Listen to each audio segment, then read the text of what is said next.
Welcome to another T-Rex podcast. The T-Rex Talk podcast is slowly growing, and an interesting thing was discovered recently, which is that a lot of people listen to this podcast on Spotify, but almost nobody ever gets recommended this podcast by Spotify, which is kind of interesting. I'm not sure why.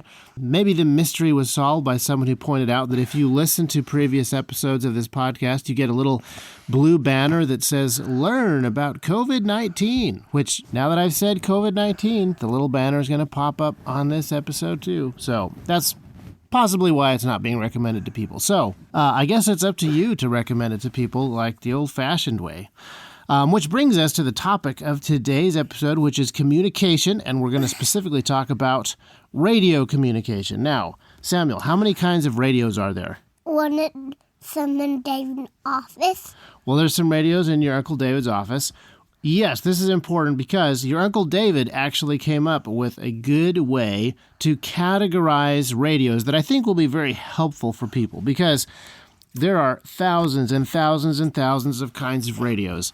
There are so many radios that it really requires that you divide them into different categories, and it's kind of hard to know how to do that. Do you divide them based on price? Do you divide them based on size or range? That one's really tricky because a radio's range is dictated more by various environmental circumstances and the other radios that it is talking to than any of its own physical characteristics. And then the number of its own physical characteristics that dictate its range are many. So people who ask about range of radios are asking a question that is almost impossible to answer.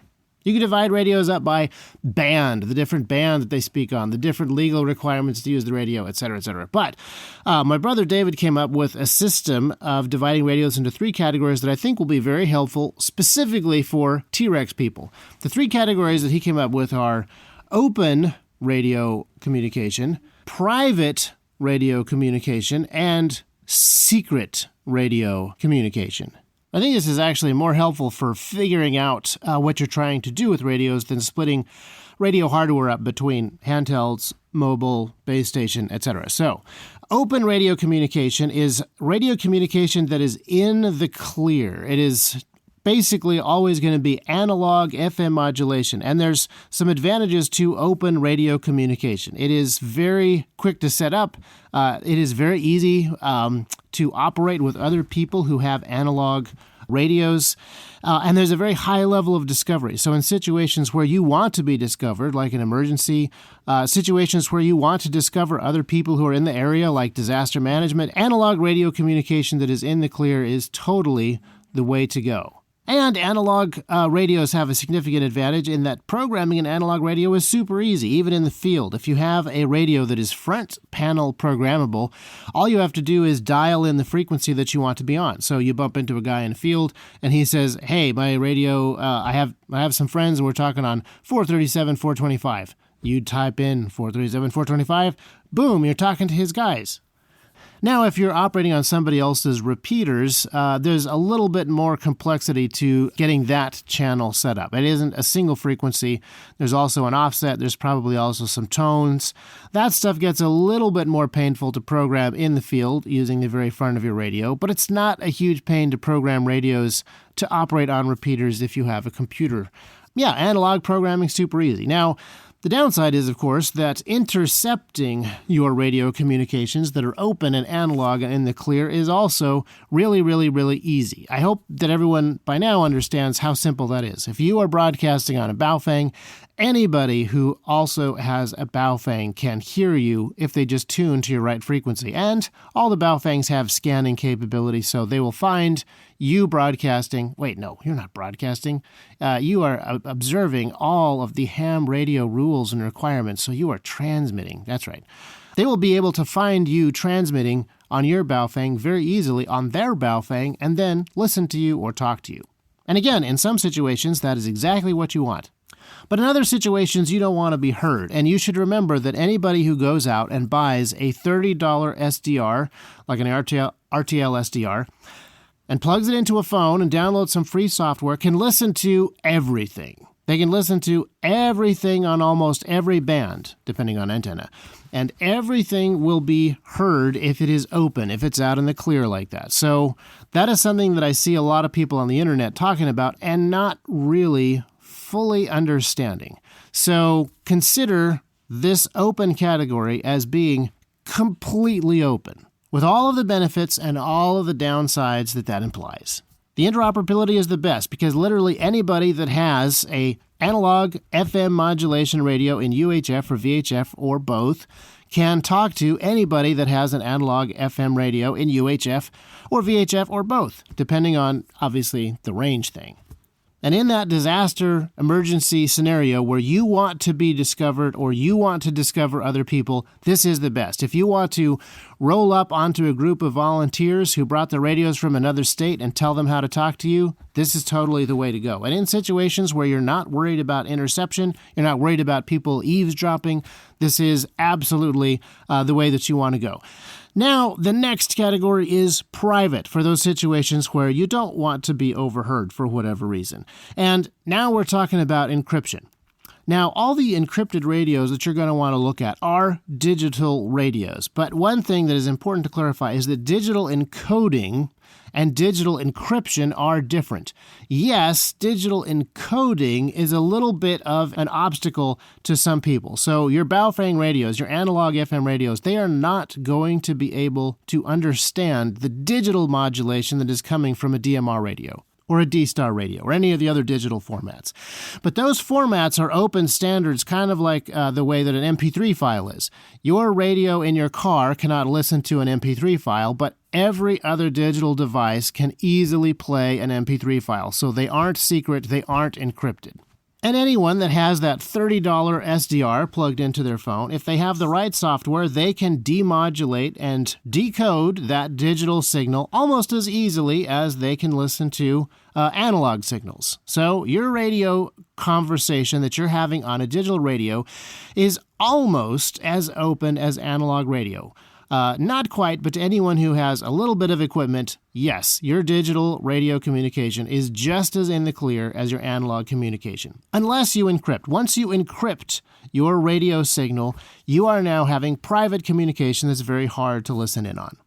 And the good news is that encryption is built into a lot of these digital radio standards, particularly DMR and P25 and Moto Turbo, which are all kind of different flavors of themselves. They have the capability for encryption built into them as standards and built into most of the radios that support them. Now, again, if you are a ham radio person, you are not supposed to use encryption. It is not allowed, but almost all the ham radios do have some level of encryption that can be turned on. And 256-bit AES encryption is the gold standard, but not all the radios can do that. So your Hytera radios, Motorola radios, some of the Anytone radios, some of the Maxon radios can do that 256-bit encryption. Others do a 40-bit encryption. And now we're running into a bit of an interoperability problem. If you have a radio that can support 256-bit encryption and your buddy has a radio that only can support 40, you need to be using the 40-bit encryption mode so that you guys can talk. And you've got to share that encryption key with one another so that you can talk. So one of the things that is kind of a pain once you get into this private space is you need a lot more pre-planning and a lot more coordination. You can't just bump into a guy in the field and be like, oh, we're on the same side now. Let's get all our comms synced up. In fact, programming digital radios is also pretty tricky to do, not in the field, when you have your computer and you're getting all set up. All of these digital radios are harder to program to do digital stuff, and all the encryption side of things is more complicated, and there's just no way around that. You add layers of complexity, you add layers of protection, there is going to be a convenience cost to that. Security and convenience are always at odds with one another, and that's apparently a standard. So the downside to running encryption, the downside to running digital is you have less discoverability and you have less interoperability. Now, the good news is that basically all digital radios at this point on the U.S. market are backwards compatible. You can set up analog channels and you can talk to people in the analog space, but most of the radios, again, are just a little bit harder to program. So if your idea is that you're going to go out, you're going to link up with different SAR groups, you're going to link up with different groups of volunteers. You're going to run into people who are running Baofangs and Yaesus and doing basic analog radio transmission. Probably easier for you to have a basic analog radio than to think that you're going to reprogram your digital radio. It's possible. If you know your radio well, then you know how easy that is to do. And if you don't know your radio well, then it will not be very easy for you. And the other downside to this private communication is that it is not secret. It is out there in the wild. Even though it cannot be decrypted, even though it cannot be overheard, it can certainly be detected. So that's why we have two different categories, one for secret and one for private. Private is you're having a private conversation, but everybody that has some level of radio capability can see you having that private conversation. They know that it is going on. And depending on different scenarios, your adversaries who want to eavesdrop on you, they may not actually need to know the contents of your message. They may only want to know your location and how many people are talking on this encrypted radio channel. And if that's all that they want to know, they can figure that out real easily without breaking the encryption. Direction finding where a radio signal is coming from and seeing that on a map is getting easier and easier all of the time. So do not assume that just because you and your buddies have really good encryption on your radios that you cannot be seen or detected by your adversaries. It's actually super easy. And depending on your adversarial relationship with them, they may have no interest in hearing your message. They only want to see you on the map and say, drop mortars on your head, in which case your encryption does literally nothing to protect you from those mortars. And we're seeing this happen in Ukraine right now. We're seeing Russian electronic warfare guys being able to find Ukrainian fighters who are using encrypted radios, even if those encrypted radios are not necessarily handheld radios. We're seeing Ukrainian drone operators leave cover, go out into a field in order to recover their drone as it comes back from a mission, and then mortar fire come down on that position because the Russians have figured out where not just the drone is, but they have figured out where that drone controller is, and they have dialed indirect fire into that position. So remember, it is quite easy to do this sort of thing, even if you cannot break the encryption. And so that's one of the reasons that even though I wanted early on to make sure that all of our radios were capable of 256-bit encryption, because that is, again, the gold standard, 40-bit encryption is probably good enough because any adversary who can break 40-bit encryption probably doesn't need to. They probably have other stuff that they want to do with your radio signal, which is private but not secret. So now we come to the third category, which is secret radio communication. And this is radio communication that is very hard for the enemy to detect, let alone decipher. And this is a harder category to define because radio signals that are hard to detect, that have a low probability of detection or a low probability of intercept, those are the official terms, those could be almost any kind of radio. So for example, if you go to Walmart and you buy those terrible blister pack radios that say estimated range 35 miles, and then you can barely talk from one side of your house to the other, those are actually potentially low probability of detection and intercept radios. Those super, super low power FRS radios generally have really bad antennas. And if you were to use those, say, in an overgrown Tennessee valley in a rainstorm, those would be very, very hard to detect outside of that valley just because of the very low power that they transmit on. And so a lot of the developments in the space of low probability of intercept generally has to do with radios that are smart enough to automatically adapt their power to the bare minimum. So the radio will cognitively try to figure out what is the minimum level of power that it can use to talk to other radios. And this is actually harder than it sounds because it requires the radio be smart enough to know which radios it is trying to talk to and where they are and various other conditions, et cetera, et cetera, et cetera. So the limiting of your transmitting power is a huge part of being secret. And then the other thing is limiting where that signal goes. So directional antennas are great for this. A directional antenna that focuses your signal in a very specific part of the map and doesn't just blast it out in 360 degrees. Now, this is not great for handheld radios. If you've got a squad of guys who are walking around, they're looking in all different directions, they're all over the map. They need those omnidirectional antennas because they need to talk in omnidirectional directions. But if you can be a little more organized and you know where the people that you need to talk to are roughly, those directional antennas are going to help you limit your exposure considerably. And it also lets you save power a lot. If you're broadcasting on a 10-degree field, you can use, well, theoretically 36 times less power than 360-degree antenna. Not that the math actually works out in the real world, but you get the idea. And then there are some technologies that were extremely useful for limiting your exposure and lowering the probability of detection and intercept in the past that are not so useful anymore. So frequency hopping radios were incredibly valuable for avoiding detection in the past, because in the past, direction finding equipment and interception equipment could only listen to one frequency at a time. But now with software-defined radios and high bandwidth radios, it is possible to look at basically the entire spectrum all at once, which means that if you have a frequency hopping radio, it's in some ways almost easier to see that frequency hopping spectrum trying to avoid detection as it hops around inside of a large area that you are already looking at. So that frequency hopping thing that oftentimes you see on forums, people touting as a magic bullet that will protect you, not so much anymore. Same with burst transmissions. It used to be that this was, even up to the Cold War, burst transmission radios were super helpful because they would take a long message, a text message, and turn it into something that could be transmitted in about half a second.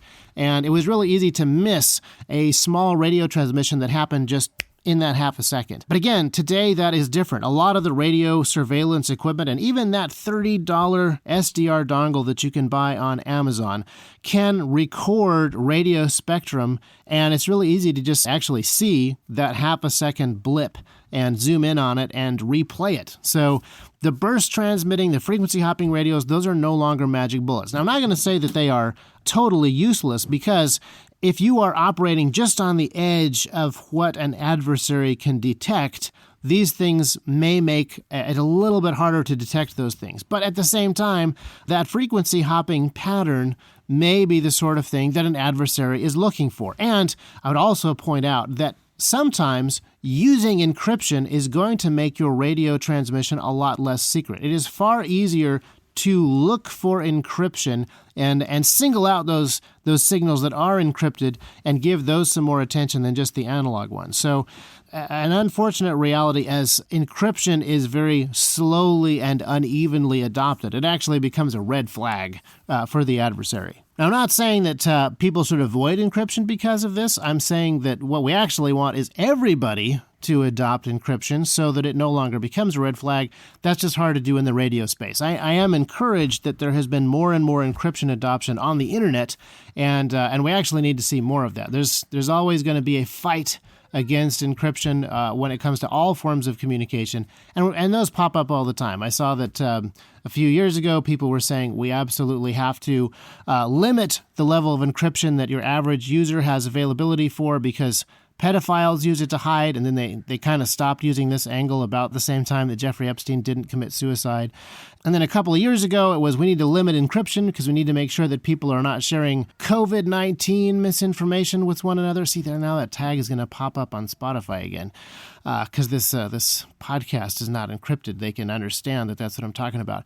And then right now, people are talking about, we need to limit the level of encryption on these chat platforms because Russians are using it to coordinate. Never mind that Ukrainians might be using it to coordinate as well. So this conversation about encryption is an ongoing one. The war against crypto is something that the state will always wage against the individual. There will always be limits on crypto because of how useful it is. So you really should be striving, regardless of how deep down this radio rabbit hole you want to go. Crypto is something that you should be exploring outside of Bitcoin and NFTs to how you communicate on the internet, as well as how you communicate on radios. So if your idea is secret communication, sometimes you need to hide that communication in plain sight simply because it cannot be literally invisible. One of the best ways to do secret communication is to do it on 2.4 gigahertz or 900 megahertz, sort of in the place where there's already a bunch of traffic. There's already a bunch of noise that you can kind of hide amongst. So one example of secret communication capability is potentially the Meshtastic setup that we've been experimenting with for location and text data. So the Meshtastic network, one of its disadvantages is that it is extremely low power. But in certain scenarios, that is its main advantage. Not only can it last a long time on not very much battery life, but that extremely low power makes it harder to detect. And one of the disadvantages of the off-the-shelf Meshtastic low-raw radios is they operate in the 900 megahertz space, which is an unlicensed, free-to-use space, and there's a lot of other traffic and interference in there. But in certain circumstances, that's also one of its great advantages. So I don't have a ton of things to really cover in this secret space that's an off-the-shelf product that you can buy. Internet of Things radios, low-raw radios, retasking Wi-Fi radios so that they carry signals in a different way, or using directional antennas to send Wi-Fi many, many, many miles so that people who are looking for specific signals see some reflected Wi-Fi signal that just looks like your garden variety Wi-Fi.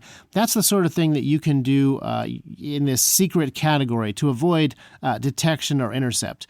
And one of the advantages when you use some off-the-shelf stuff like Wi-Fi or 900 megahertz communication is that stuff is allowed to be encrypted, so using encryption on your messages doesn't make them stick out like a sore thumb anymore. So all of this stuff has to be thought about in this secret category. The secret category is the hardest to operate in because not only does it require all of the other complex setups and pre-planning and coordination of private radio, and you basically lose all of the advantages of open communication and private communication when you have to hide your signal but still get it to the people that you need to get it to. And of course, your secret communication should have zero interceptability, which means zero discoverability, which means it's not going to help you get found in a disaster. So hopefully these three categories of open, private, and secret help you think about different ways that you do communication. We'll probably dive into some of these more. I think that David has come up with a really good concept